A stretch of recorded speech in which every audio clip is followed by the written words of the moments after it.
This is from a sleep fail 5728, who says, I was approached by a random entrepreneur and he wants me to open a business with him. Ooh, interesting. Mm-hmm. I work front desk at a gym and he is a regular member there. He saw me mopping and tells me something along the lines of, don't do too much. You're going to get paid same regardless. You're the only one I see who does all the work. You should work like that when you have your own business. And yeah, compared me to my peers. I wouldn't say I work harder, but I'm always trying to find something to do around the gym if I have the energy, rather than hanging out at the desk the majority of the time if there's nobody up there to help. Day by day, he starts pitching things to me and showing me numbers on his phone of him generating revenue for his business. He started through Square app and whatnot. He starts telling me about how he just moved here recently and changed his life. He offers to show me how to become like him and start a business to generate passive income. Before we go any further, this is going to go one of two ways. Mm-hmm. This is going to be, it's legit. He's just trying to find someone else to run businesses with him, or he's selling her something. Yeah, like back in the day, we used to call this network marketing. Yeah. Which is multi-level marketing. Right, MLM. Yeah, it's one or the other. Yeah. It's either going to be a brilliant idea or it's going to be, you're selling digital products or MLM. Yeah. Okay. So let's see where it goes. I agreed to meet with him today at a coffee shop. We exchanged a little bit of background and what the goals we have. He is very eager to have me get an EIN number, register with the Secretary of State, form an LLC, and tell me about Dun & Bradstreet. Long story short, from my grasp, he wants me to register a business in a partnership with him in both our names and sign a 1-year contract. Most of what he is saying is speaking over my head because I have no entrepreneurship knowledge. He was ready for me to go through everything and start on the spot there with the EIN numbers, though. Oh, I know what's going on here. I told him I have no money to start a business, prior experience of entrepreneurship, or the field that the business is in. He has told me he's going to fund everything, that my prior background, management, and supervision experience is perfect. He just wants me to be willing to learn and run the business for a year. I know what this is. Mm-hmm. This is bad. This is very bad. It's very bad. The whole reason he's pushing for you to register the EIN is because he can't. Or he doesn't want to be known. He doesn't want his name associated with whatever's about to go down. And if he's going to use this business, it could be for perfectly legit reasons that are, okay, or it could be for nefarious reasons like money laundering or something like that. I see that stuff happen from time to time. Not all the time, but I do see that stuff happen from time to time. The fact that he wants you to get an EIN number means that you're going to have to use your social security number when you apply for the EIN. And that means it's going to be in your name. And that means if there's tax issues, if there's money that wasn't paid to the government or something like that, you're the one they're coming after. So if he does a good job and the company makes $1 million, but runs off with the tax revenue, you're the one who's going to be responsible for it. Yep. You got to be real careful. Although this could be a legitimate, hey, I want to start a business and I want you to be a part of it. But nowhere in here does he say, he wants to start a business selling protein shakes at the gym. Right. Like, what is the business? What is the business? Yeah. There should be way more focus on what it is, not how he's going about it. But the fact that he's going about it this way, this would give me cause for concern. Totally shady, right? So shady. It's very shady. Something about the whole, especially when she says, wants me to be willing to learn and run the business for a year. Yeah. Right. Like here's the thing. So if I wanted to take out business loans, what are the 3 things I need for a business loan? Collateral. Nope. For business, you need collateral. You need a personal guarantee. You can get unsecured. Yeah, if you either it's hard money or you're going to have to, or you have to have some serious bank statements for the years past. Not for a brand new business. You'd be surprised. For a brand new business, you can get generally up to 50,000 or 100,000. Oh, that's not a loan. That's not going to help you much. No, but think about it, right? So if you and I go and we set up an EIN number under your name, and we register an LLC for the business under your name. Yep. And then we get a Dun & Bradstreet number, Yep. which is very important in the lending process. Which he mentioned here. And then I get you to go and take out a business loan for $75,000. Yeah. And then I pay myself $60,000 as a payout from that business. Right. Who's stuck with the loan? You are. Yeah.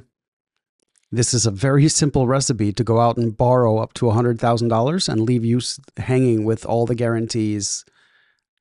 And that's without the SBA? Yeah. $100,000 loan? Yeah. Really? Dude, I've never seen it. When I first started my business,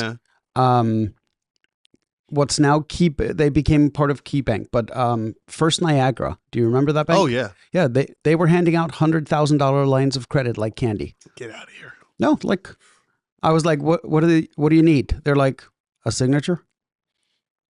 That's it. They're like, yep, you've been banking with us and this is like a year into my business. I did maybe, I don't know, 70,000 in revenue that year. So they're doing unsecured on a new business up to $100,000. Well, it's not totally unsecured. It's a personal guarantee. Okay, so you have a personal guarantee, but you're saying that this guy is getting this. I think she's a girl, right? He's getting her to sign the personal guarantee. Mm-hmm. Yeah, that's skeevy. I'm telling you, everything about this is just red flags, regardless of nonstop red flags. Regardless of where we take this, like I cannot not see a red flag. Like this episode won't air for many months from now. Whatever. Go on YouTube for many. like I'm dating myself. I almost want to reach out to this person and be like, yo, listen. Yeah, you got a real problem here. You need to be real careful. Actually, I'm curious if there's any comments about that. He's a scammer. You heard the mark. Right? I know it. Do not give any personal information. Let's see. Contract is the part you need. No, it doesn't matter what the contract is. Mm-mm. Just be careful. Hard to say if it's genuine. Mm-hmm. Scammer. My guess is he wants to borrow money using your name, take the money and leave you with the debt. There you go. Yeah, this is absolutely all scamming. Mm-hmm. Wow. Yeah. So there you go. I mean, something that sounds completely harmless. Mm-hmm. Hey, the guy wants to start a business with me. What a cool idea. I'd love to get into that. Yeah. They're scamming you. So here's the thing.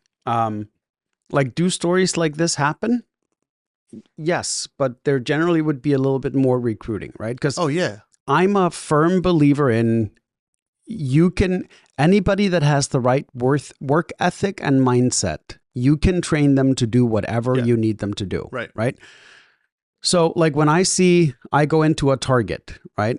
And there's 7 people standing in the corner and there's one person working hard and running around and talking to customers. I know. Right? Like if I were to offer anybody in that Target a job, who do you think I'd offer the job to? Right. The one who's actually doing stuff. Correct. Well, that's what this guy was saying too. Correct. So like I was getting hopeful when like that it was one of those stories, and then you kept reading and I'm like, this is going to go sideways really quick. Right. But did I ever tell you the story when I was called by a telemarketer and I recruited him into working for me? Oh my God. No, I want to hear this. That's like a Seinfeld episode right there. So I had a telemarketer call me because I had 2 registered businesses, right? So he called me to sell me the services that my other company offers. Now, he didn't know, like it's not really. So I'm on the phone with him and I'm talking to him and I'm like, I don't want to hang up on this guy. Like he's super nice. Like he seems like he genuinely cares. And so I go through all the stuff with him and like listen and I'm like, this guy's really good. And then towards the end of the conversation, I asked him like, how long have you been with this company? And he's like, oh, I've only been here a few weeks. And I'm like, can I ask you a question? I'm like, after you're done selling this to me, how comfortable are you that your back office is going to deliver the things you're promising me? And he goes, pretty? I'm like, pretty confident? Or like... That sold me. Like, I'm good. Right? But he could sense the conversation was starting. And I knew the company that he was selling for. And they were famous for, at the time, like over-promising, under-delivering. Of course. Right? So I asked him flat out, and I'm like, how many of the customers that you got to sign on have you actually called back since you sold them? And he's like, oh, they don't allow us to contact them afterwards. Oh. I was like, so you can't follow up on the sale you made? And he's like, no, they have another team, a customer support team that handles that. Ugh. And I'm like, okay. So I started telling him a little bit about the business he was working for. And at the end of the conversation, I said, hey, listen, you have all my contact information. You can write it on a piece of paper, take it with you. I was like, I love talking to you. You know, like that conversation is being recorded. Yeah, and I someone's know. probably listening I in know. too. And I'm like, They were angry. I appreciate, I appreciate the conversation. I appreciate how you went through the materials. Like, I really think you could be doing this for a better company. And it just so happens that I own one that does it. So if you ever want to do appointment setting for me, feel free to reach out, but I'm not buying from you today. Yeah. 3 days later, I got an email from him. He's like, probably got fired. You probably got that poor guy fired. He was like, were you being serious? And I was like, I emailed him back and I'm like, yep, here's our company website. Here's what we do. That's great. Here's what I'm looking for. Emailed him all of it. And I love that story. a week later, he was working for me doing appointment setting. That's awesome. Yeah. Yeah, lucky he was in the area. He wasn't in the area. He wasn't local. Oh, he's all remote. No, yeah. Oh, wow. Where's he at? He was in like Utah or something. So yeah, I ended up. How long is he still working for you? No. Okay. No. So we trained him. He did really good for us. And then he got a job locally and he's like, I really want to get back into like. Whatever else. Well, he wanted to get back into like having a job that he would go to because. Oh, okay. He was miserable working from home. Like that was the one thing I could not. Yeah. I mean, he was hundreds of miles away, right? I I offered him, I'm like, do you want me to pay to relocate you here? And he's like, no, I don't want to leave my family and stuff. But yeah, he ended up working for me for like a little over a year. See, that's the thing. And all these people with the work from home thing now, I don't know, man. I don't see it. I personally, I can't do it. Even during the worst of the lockdowns, I hated working from home. Yeah, me too. I could not wait to get into an office somewhere. And just, I know. I like the separation. Yeah. Right. Like I don't like my wife works from home 2 days a week. Yep. And we might be able to do it now at my house, but because we have like a separate office, like it's almost like out of the way from everything else. Yeah. But when I tried to work from home 2 days a week when we were living in Jersey and my business was here, I felt like the days I was working from home, I got nothing done. But even that still, aside of that, if you're working from home and you're living at home, you're always at work. Yes. You don't have that, like you said, the separation. You don't have I'm going to a different location where my mind can just relax and I can, be stressed for the night. Yeah. You're at home. You're working. You're at the same spot. You don't get that. You don't get that. Oh, that's part of, remember the episode we did with a guy that set up wanted to start a business setting up areas inside your house that were like, I think if you have an area of your house that is dedicated to work and like that is your commute to work, because my wife says it every morning. She's like, my office commute is short today, right? And it's snowing. I gotta watch it. Right. But somehow she can maintain that separation for the most part. Don't get me wrong. Like she'll do a couple of loads of laundry or something, but for the most part, 9 to 5, she sits in that office and does the work, and then she comes out and closes the door. And I'm like, oh, I guess the closing of the door was your commute. Yeah. But she's able to do it for the most part, right? But then again, on the day she goes into the office, she often comes home and then does some work at night from home as well. Right. But yeah, I don't know. I need that separation of home and work. I need it. I can't pull up my laptop and sit at Plus, the kitchen. I like working around people. Me too. I don't want to work at home and be like a caveman. I can tell you that almost all of our best ideas for the business came when we were sitting around having a chat at the office, not while I was home by myself working at the kitchen table. All right, so a sleep fail 5728. If you want to lose even more sleep, go ahead, go work with this guy. Watch what happens. Everyone here seems to think, and I think Gummy and I agree, this is a scam waiting to happen. Don't fall for it. It could cause a real problem. It's really a shame because this guy is trying to pick on, again, I think it's a girl. I can't tell, but let's assume it's a girl trying to pick on a girl who sweeps the floor and works the front desk at a gym. She doesn't make a lot of money. He's going to ruin her life. He's going to take out $100,000 in her name and ruin her life. You know how impossible it's going to be for her to pay that back? I know. God willing, she saw those comments and is not doing anything with this guy. In fact, oh, you know what you should do? Entrap him. Get the police involved. Get the police involved. But he hasn't done anything. Have him confess something to you while you're wired up, and get that guy busted. Get him off the streets. Get him off the streets. He's hurting people. That's literally what he's doing. He's hurting people. Yep. He's just doing it in a white collar way instead of a gun or a knife, and in a way that's almost impossible to do anything about. Yeah, right. Because it's all. Think about the long lasting effects too, right? Someone robs you with a knife, right? Mm-hmm. I know it's horrible, it's traumatic, etc. But it's over and done for the most part, right? You might have some dreams and things, but it's pretty much over. Someone borrows $100,000 in your name and runs off with it.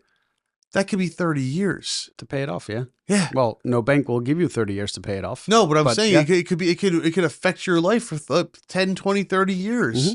You might have to file for bankruptcy. That's 10 years right there. There's all kinds of problems that come from that. So this could be worse than a violent crime. Mm-hmm. No, let's not say worse than a violent crime. It could be. It could be. Yeah. Well, depending on the crime, of course. There's some horrible, horrible things out there.